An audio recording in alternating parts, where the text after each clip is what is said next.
तो क्या हाल चाल है। मैं शर्त लगा कह सकता हूँ कि तुम में से 90% लोगों ने अभी तक डोरेमोन की मूवी नहीं देखी, क्योंकि ये अभी तक फ्री शेड्यूल में आई ही नहीं है। लेकिन तुम लोग टेंशन क्यों लेते हो, तुम्हारा भाई है ना। मैं तुम्हें इस शो की पूरी कहानी सुनाऊंगा, तो दिल थाम कर बैठो और एक कप चाय लेके कोई कोना खोपचा देख कर बैठ जाओ, क्योंकि मैं इस वीडियो में तुम लोगों को डोरेमोन की new movie Nobita the are-word deal की इंटायर स्टोरी बताने वाला हूँ।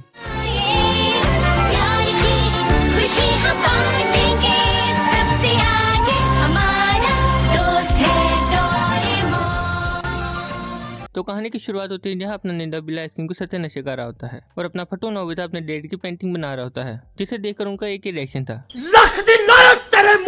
अपना लौंडा मस्त अपना टाइम पास कर रहा होता है। तभी ऊपर से एक टाइम होल खुलता है जिससे पेंटिंग उसके सर पर आगे गिरती है। नोबिता ये पेंटिंग डोरेमोन को दिखाता है और वो दोनों उसका राज जानने के लिए उस पेंटिंग के अंदर चले जाते हैं, जहाँ उन्हें एक छोटी सी बच्ची दिखाई देती है जिसका नाम क्लेयर है और वो एक तितली के पीछे भाग रही होती है और भागते भागते वो गलती से नोबिता के कमरे में पहुंच जाती है। ये जापान की मॉडर्न लाइफ देखकर बहुत ज्यादा हैरान होती है, लेकिन वो अपना मकसद नहीं भूलती। तितली का पीछा करते हुए वो एक कंस्ट्रक्शन साइट में पहुंचती है, जहाँ वो अपनी जान की दुश्मन खुद ही बन जाती है। शिजुका ये सब होते हुए देख लेती है और उसके मुंह में आ जाते हैं आंखें, क्योंकि दूसरी चीज उसके पास है ही नहीं। लेकिन अपना बदमाश जन सही वक्त पर आकर उसे बचा लेता है। वो लोग उसे लेकर सुनोगे कर जाते हैं और पीछे पीछे डोरेमोन नोबिता भी आ जाते हैं। डोरेमोन अपने ट्रांसलेशन टूल की मदद से उससे बात करता है और ये उसे एक जादूगर समझ लेती है और वो उसे उसके घर टोरिया भेजने के लिए कहती है, लेकिन डोरेमोन उसकी बात पर ध्यान नहीं देता। क्लेयर की नजर अखबार पर पड़ती है जिसके अंदर टोरिया की फोटो छुपी होती है। सब लोग मिलकर वापस उसी पेंटिंग के अंदर जाते हैं और वो टोरिया को ढूंढते हैं। वहाँ उन्हें एक नन्हा डबल मिलता है जिसका नाम चाय है और ये क्लेयर का पालतू है। चलते चलते वो लोग एक ऐसी जगह में पहुंचते हैं जहाँ पे कोई भी रंग नहीं होता, जो देख कर क्लेयर डर जाती है और डोरेमोन को कुछ जादू करने के लिए कहती है। लेकिन तभी डोरेमोन ने दूसरी पेंटिंग में गिर जाता है और बाकी सभी उसके पीछे पीछे दूसरी पेंटिंग में चले जाते हैं और वो लोग डायरेक्ट एटोरिया पहुंच जाते हैं। डोरेमोन को पता लगता है कि ये तो उसी पेंटिंग का दूसरा हिस्सा है जिससे हम यहाँ आए थे, और जब लाइट एक पेंटिंग में पड़ी तो उसका आधा दूसरे हिस्से पर भी हुआ। अपनी बच्चा पार्टी मस्त शहर को एक्सप्लोर कर रही होती है, लेकिन सभी उन्हें घूर घूर कर देख रहे होते हैं। डोरेमोन पहली फुर्सत में सबको वहाँ के लोगों को कपड़े देता है। चलते चलते वो लोग कैसल के पास पहुंचते हैं, जहाँ क्लेयर को उसके बचपन का दोस्त माइलो मिलता है, जो उसे देखकर हैरान होता है क्योंकि क्लेयर पूरे 4 साल बाद वापस आई है। माइलो सबको अपने डैड के वर्कशॉप में ले जाता है और पिछले 4 साल में जो कुछ भी हुआ होता है वो उन्हें बताता है। क्लेयर माइलो से कहती है कि उसे अपने मॉम डैड से मिलना है, लेकिन माइलो उसे बताता है कि वो उसे पुजारी से मिलने गए हैं। तो रात गुजारने के लिए डोरेमोन अपने गैजेट की मदद से एक कैसल बनाता है और सब लोग उसी में आराम करते हैं। सुबह होते ही अपनी बच्चे पार्टी महल की जानिब रवाना होती है और रास्ते में उनकी मुलाकात पाल से होती है, जो एक जादुई व्यापारी है। माइलो उसे सबसे इंट्रोड्यूस करवाता है, लेकिन वो थोड़ा जल्दी में होता है तो वो वहाँ से चला जाता है। महल पहुंचकर क्लेयर अपने मॉम डैड से मिलती है, जो उसे देखकर हैरान हो, दोनों थे। वो अपनी बच्चे पार्टी का शुक्रिया अदा करते हैं और उनके खाने पीने और मनोरंजन का फुल बंदोबस्त करते हैं। पेड़ पूजे के बाद अपनी बच्चा पार्टी महल को एक्सप्लोर करने के लिए निकलती है। ये जोकर उन्हें बताता है कि इन पेंटिंग्स में ऐसा नीला पत्थर छुपा हुआ है जिसकी कीमत अरबों में है, जो सुनकर इन दोनों का लालचीपन जाग जाता है। माइलो ने बताता है कि इस पेंटिंग में जो मॉन्स्टर है उसका नाम इजेर है और वो उन्हें भविष्यवाणी के बारे में भी बताता है कि जब लाल ड्रैगन आएगा तो सब कुछ तबाह हो जाएगा। घूमने फिरने के बाद सब लोग अपने घर वापस आ जाते हैं और कुछ दिन बाद सुनियो और जैन वापस से टोरिया जाते हैं उस नीले पत्थर को ढूंढने के लिए, लेकिन वो लोग वहाँ पर पकड़े जाते हैं। क्लेयर ये बात आकर नोबिता और डोरेमोन को बताती है और वो लोग सुनियो और जैन को बचाने के लिए वापस जाते हैं, लेकिन महल के गार्ड क्लेयर को अंदर नहीं जाने देते क्योंकि महल में एक नकली क्लेयर पहले से मौजूद थी और गार्ड असली क्लेयर को एक बेवकूफी समझ लेते हैं। सब लोग मिलकर सोच रहे होते हैं कि वो नकली क्लेयर कौन हो सकती है। तभी डोरेमोन के दिमाग की घंटी बजती है और उसका शव सीधा पार्क की तरफ जाता है कि वो एक टाइम मटर हो सकता है जो पार्क की कीमती चीजें चुरा कर उन्हें फ्यूचर में बेच देता है।